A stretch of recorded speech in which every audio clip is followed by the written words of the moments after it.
안녕하세요. 준스토리의 준우입니다. 이번 비더무 시간에는 영화 레버넌트입니다. 영화 레버넌트는 미국 서부 개척 시대에 있었던 모피 사냥꾼의 믿기 힘든 실화 이야기를 다룬 영화인데요. 서부 개척 시대 이전인 19세기 아메리카 대륙. 사냥꾼인 휴 글랜스는 아들인 호크를 데리고 사냥을 하고 있었습니다.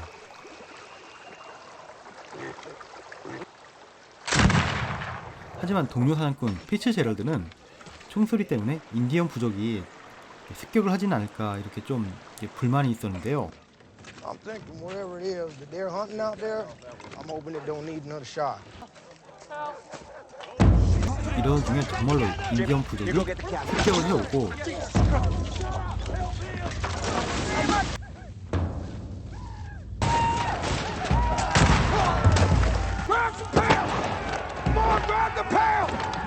일행들은 간신히 배에 올라 도망을 합니다.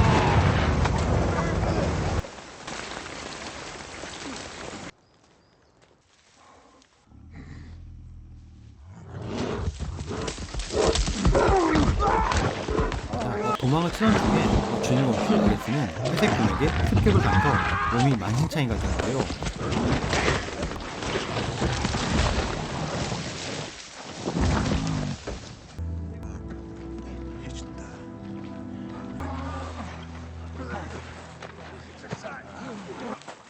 그리고 도저히 더 이상 이동을 할 수가 없게 되자 앤드류 헨리 대위는 길잡이이며 믿음직한 동료였던 휴 글랜스를 차마 죽이지를 못하고 그를 보살피다가 죽으면은 땅에 묻어줄 동료들을 지원받습니다. The Rocky Mountain Fur Company to the two men that stays back with glass to see this through. 이에 글래스의 아들인 호크, 그리고 피트 제럴드, 거의 막내벌이었던 브리저가 남게 되는데요. And a proper burial when it's time. He's earned it. Understand. 피처 제럴드는 뭐 얼마 안 있어서 글래스가 곧 죽을 거라 생각을 해서 미리 땅을 파고 있었는데요. 근데 아무리 기다려도 죽지 않고 삶을 이어나가자 억지로 숨통을 막 끊으려고 하는데 하필이면 그 장면을 글래스의 아들인 호크가 발견하게 되고 이를 막으려는 과정 중에 피츠 제럴드는 글래스의 아들 호크를 칼로 찔러 죽입니다. 그래서 자기 아들이 죽어가는 모습을 보게 된 글래스는 피츠 제럴드에 의해서 생매장을 당하게 되고 피츠 제럴드와 글렌즈는 캠프로 돌아가게 되는데요. So shoot him. 기적적으로 글래스는 살아나게 되어서 다시 그 생명을 삶을 이어가는데요.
아들의 처절한 복수를 위해서 부상을 입은 몸으로 수백 킬로를 이동해서 결국 그 캠프로 돌아오지만은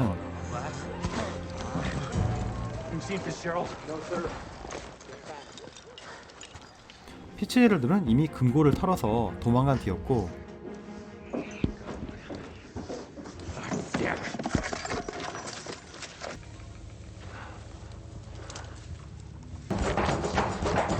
이에 그레스는 다시 추격을 하여 아들의 복수를 마치고 강물을 바라보는 영화는 끝이 납니다.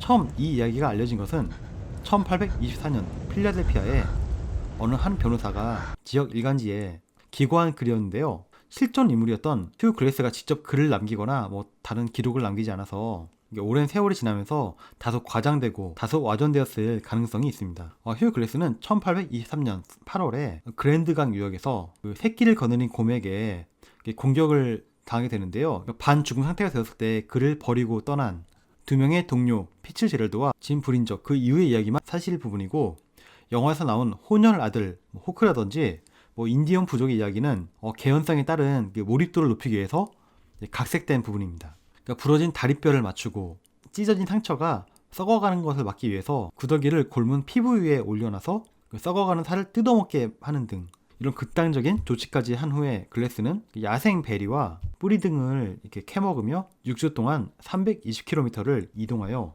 카이오와 요새로 살아 돌아왔다고 전해지는데요. 이 소식은 이후에 여러 지역신문으로 퍼져나갔고 사람들은 그를 죽음에서 돌아온 자라고 불렀습니다. 이후 내용은 영화에서와 달리 자기를 버리고 떠난 피츠제럴드와 짐 브린저를 다시 만났지만은 고의가 아니었고 정말로 죽었다고 생각을 해서 어쩔 수 없이 놔두고 갔다는 이 설명을 듣고 브리저는 용서를 하였지만은 피츠제럴드의 경우에는 인근 그 군부대의 자원에서 이미 군인이 된 상태이기 때문에 뭐 더 이상 이제 건드릴 수가 없었고 책임을 묻지는 못하고 그냥 자신의 총기를 돌려받았다고만 나와 있습니다.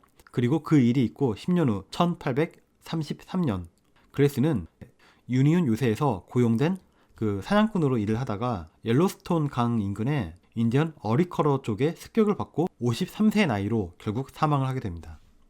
영화에서는 주인공이 인디언 여성과 그 가정을 이루고 혼혈인 아들 호크를 낳았는데요.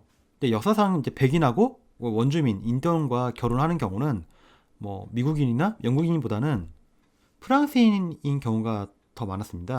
프랑스인들은 인디언 여성과 결혼을 하고 그 부족에 정착하는 일이 좀 덜어 있었는데요. 이런 결혼을 통해 낳은 영화 주인공 호크처럼 혼혈 사냥꾼도 꽤 숫자가 많았다고 합니다. 근데 왜 하필 모피였을까요? 그 미국의 서부 개척을 하는 원동력으로 모피, 금강, 석유 이 세 가지가 있었는데요. 그 모피 교육은 크게 두 가지 방식으로 이루어졌는데요. 전통적인 방법은 인디언들에게 모피를 금속 제품이나 술, 무기 같은 것과 물물 교환하는 방법, 그리고 영화처럼 그 백인 사냥꾼을 고용해서 모피를 얻는 그런 방법이었습니다. 당시에 일반 노동자들의 월급이 한 달에 $10인데 반해 비버 가죽 1kg의 가격은 무려 $9였습니다. 이러니까 당연히 돈을 벌기 위해서 많은 사람들이 서부를 향해 뛰어들었던 것이죠. 하지만 모피 산업이 이게 그리 오래가지 못했는데요. 무차별한 그 남에게 가까운 그 포획 활동으로 동물들이 거의 멸종하다시피 할 정도로 그 개체수가 줄어들었고 모피의 인기가 실크로 바뀌었기 때문에 모피 무역은 1840년대 이후로 점차 역사 속에서 사라지게 됩니다. 그 영화와 관련해서 재밌는 이야기 하나 더 있는데요. 그 영화 레버넌트는 그 실화를 바탕으로 썼지만은 그 소설을 쓴 분은 그 작가 교육을 받은 분이 아닌 미국 통상대표부의 부대표 겸 국제무역기구 WTO의 미국 대사인 마이클 푼케라는 분입니다. 그런데 출장 가다가 비행기에서 우연히 읽은 역사책 몇 줄에 매혹이 되어가지고 1997년 새벽 5시에 출근해 업무 시작 3시간 전부터 매일 글을 쓰는 이런 일을 4년 동안 이어나갔습니다. 논픽션 소설 레버넌트를 탈고했지만은 여기는 한 가지 문제가 있었는데요. 미국의 고위 공직자 신분이기 때문에 연방 윤리 규정에 따라 재산을 늘리거나 직위를 남용할 수 있는 부업을 금하고 있었기 때문에 한동안 그는 본인의 작품이나 영화에 대해서 언급을 할 수가 없었고 한동안은 자신의 동생이나 부인의 이름으로 입장을 표명해야 했습니다. 그 영화 레버넌트를 보다 보니까 제가 군대에 있을 때 일이 하나 생각나는데요. 좀 사고가 있어가지고 한 달간 군병원에 입원을 한 적이 있었어요. 근데 그때 그 제가 좀 인상 깊었던 동료 환자분 중에 한 분이 그 헬기 낙하 훈련하다가 잘못 착지를 해가지고 척추에 손상을 받아서 이제 평생 걸을 수가 없게 되었다고 해요. 움직일 수 없는 상태였는데 그분이 이제 담배를 굉장히 좋아했어요. 당연히 그 병원에서는 담배를 필 수가 없죠. 근데 이왕 이렇게 된 거 내가 좋아하는 담배나 시커 피우자 해가지고 그 새벽 2시마다 그 몰래 그 병실 빠져나와서 진짜 기어가지고 막 그 남자 화장실에 가서 몰래 담배를 피우고 다시 몰래 기어 나오고 이런 그 행위를 1년 동안 하다 보니까 다시 다리에 감각이 돌아와가지고 완쾌를 하고 걸어 나올 수 있었다고 하는데, 그래서 나를 살린 것은 이게 담배다 뭐 이런 말이 있었는데요. 영화 레버넌트를 보다 보니까 어떻게든 이게 움직이고 다시 이렇게 좀 그 신경이 돌아오는 그런 경우가 뭐 영화도 그렇고 제 군대 생활에서 봤던 것도 그렇고 그런 이런 기적적인 경우가 종종 있지 않을까 그런 생각이 들었습니다. 오늘 이야기도 재밌으셨다면 좋아요와 구독 부탁드립니다. 감사합니다.